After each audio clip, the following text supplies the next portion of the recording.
Greetings, my fellow gamers. I am Wraith King, and welcome back to the Dark Kingdom. Today we're taking a look at what apparently is a new Seven Knights game.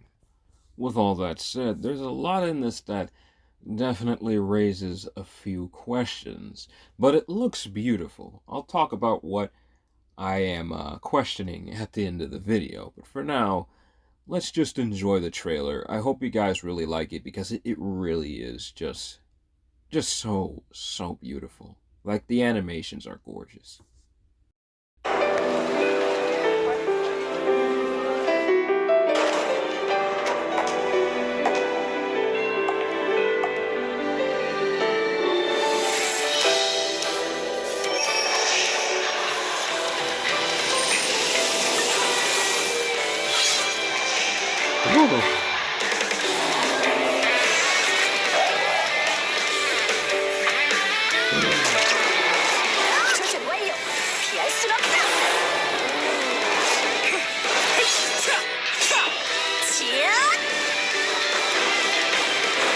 두려워하지 말고 운명에 맞서라. 나 자신 검이 되어 사라져라. 심판의 시간이다. I like Spike's new design. 영웅이 깨어나는 순간 위대한 모험이 시작된다. 세븐 나이츠 레볼루션.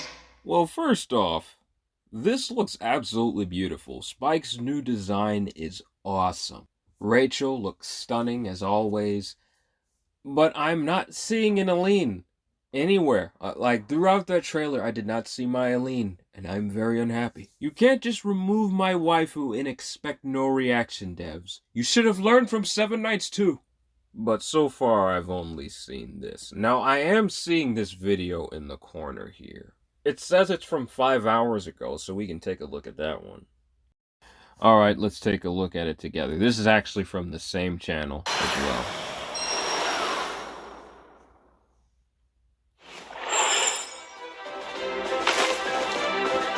Did she transform into Karen?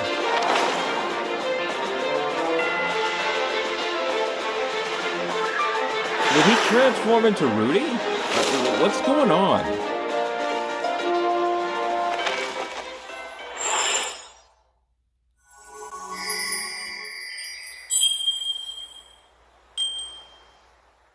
I am very confused as to what the heck this game actually is.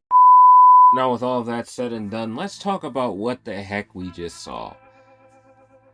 Some young lady that was clearly nowhere near at all Rachel's age transformed into Rachel, and then she started using a gun, which, again, Rachel does not use. She uses a rapier. And she does know a thing or two about pyromancy. With that said, the thing that got my attention the most is that this young lady transformed into Rachel. I thought that was weird. That was very weird, and I was not expecting that at all. At all. So this tells me that this is obviously not connected to the Seven Knights universe at all. It might be a spin-off of some type. But you know what, I could be very wrong. Maybe something did happen in Seven Knights 2 to where random people can transform into extremely powerful individuals at will. But here is something else that has my attention. How will this game actually do compared to the other two games? Well, 3. No, wait, there's a 4th one. I guess the global one doesn't really count though. So yeah, 3. How will it actually do? Now, for those of you who do not know, Netmarble is an amazing mobile game company. They're one of many, of course, but they actually make some decent mobile games. I would actually prefer them to go on the AAA game route because their games really are just that good. They actually have a decent story with some heart put into it, compared to these conveyor belt games that we experience on a daily basis over here in America.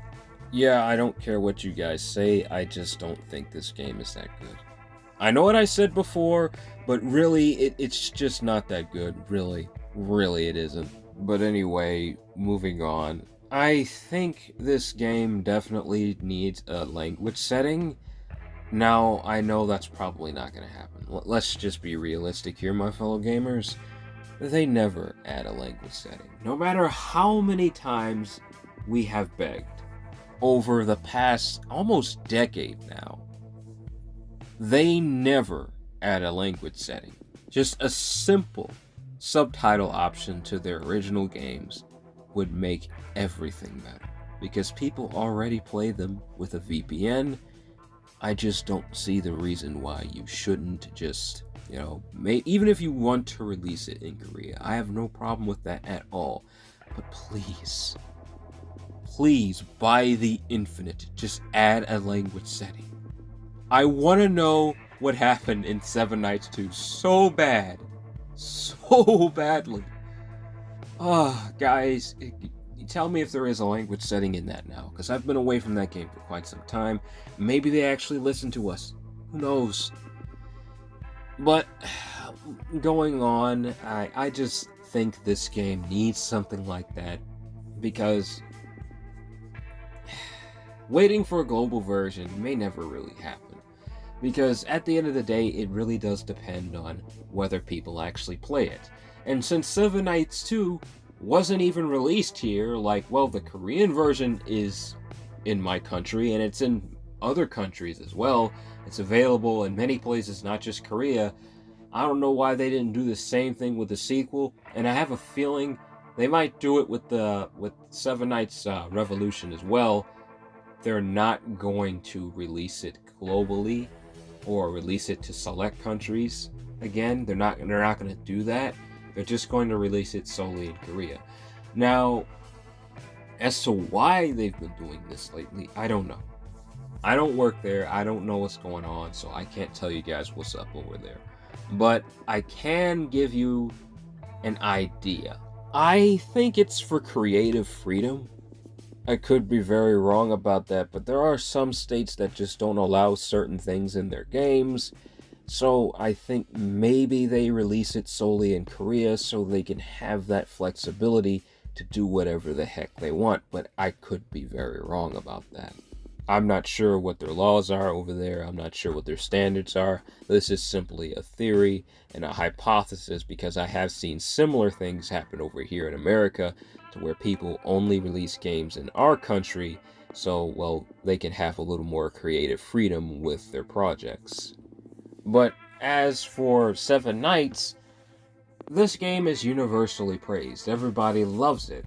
So I don't see why they wouldn't at least add a language setting or make a global Seven Nights 2 or a global version of Seven Nights Revolution.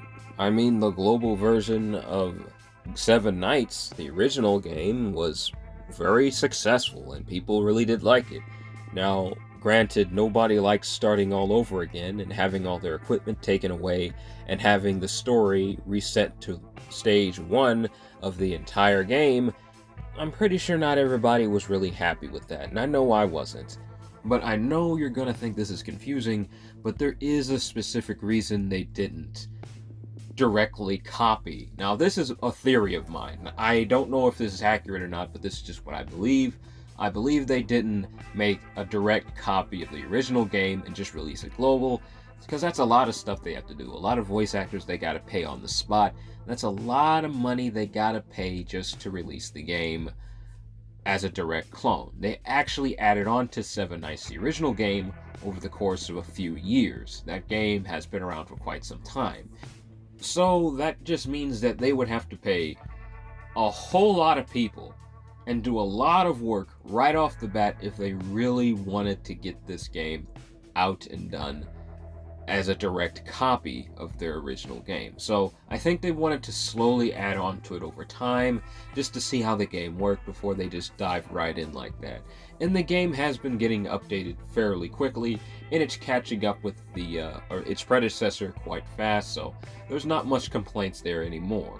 But I think that's probably why they slowly added updates to it and just started from the beginning opposed to making a full-fledged copy. But that's what I'm worried about with Seven Nights Revolutions. that they're probably going to release a global one, but if they do, it'll be over the course of a few years. We'll just be sitting down playing the original game for all this time, and before you know it, the global one is out. And I'll be honest with you guys, I don't really want to do that. I don't really feel like going through that same dang process over again with a mobile game.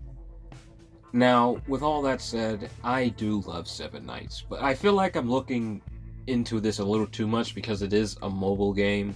It's not like it's a AAA game. It's not as popular as, say, Final Fantasy or Doom Eternal. It's just one of those games that should be like a Final Fantasy or Doom Eternal, but it's stuck in the mobile service, and I suppose that's why I wanted to take a look at this new game, because Seven Knights has such potential. But just by looking at this trailer, it's kind of all over the place as far as the story is concerned. I don't think that's Awakened Rudy. I mean, not Rudy, but Spike, excuse me. I don't think that's Awakened Spike or Mythic Awakened Spike. That just looks like regular Spike. And Rachel looks like regular Rachel. But her rapier transforms into a gun. And I have no problem with that. Don't take that as a complaint, because it's definitely not. I think this is awesome. I can't wait to use whatever ability this is, but it's definitely strange. And as of recording this video, I just realized that these two characters are Evan and Karen. Even though both of them are actually my age now, they're not like this in the game. You know what? Hey, like I said, I don't believe this is going directly by the lore, not by the sequel, not by the original games. I think this is more of a spin-off, if anything. But yeah, this looks nice. I'm definitely going to check it out when it is released, even if it's not released in my country. I have a way to go ahead and play the game. You guys probably have your VPNs and stuff like that. And I have something similar with the Quo app. But yeah, I'll play this game when it is released, and I'll keep you guys updated on it. And the same goes for Seven Knights 2. But in the meantime, my fellow gamers, I hope you enjoyed this video. If you did, please do leave a like, comment, and subscribe so you too can be a part of the Dark Kingdom. Everyone's welcome here, and I would appreciate your company. But hey, if not, that's just fine. I admire the fact that you even watched my video all the way through, and I appreciate your visit. Until next time, my fellow gamers, I hope you have a wonderful and blessed day. Bye.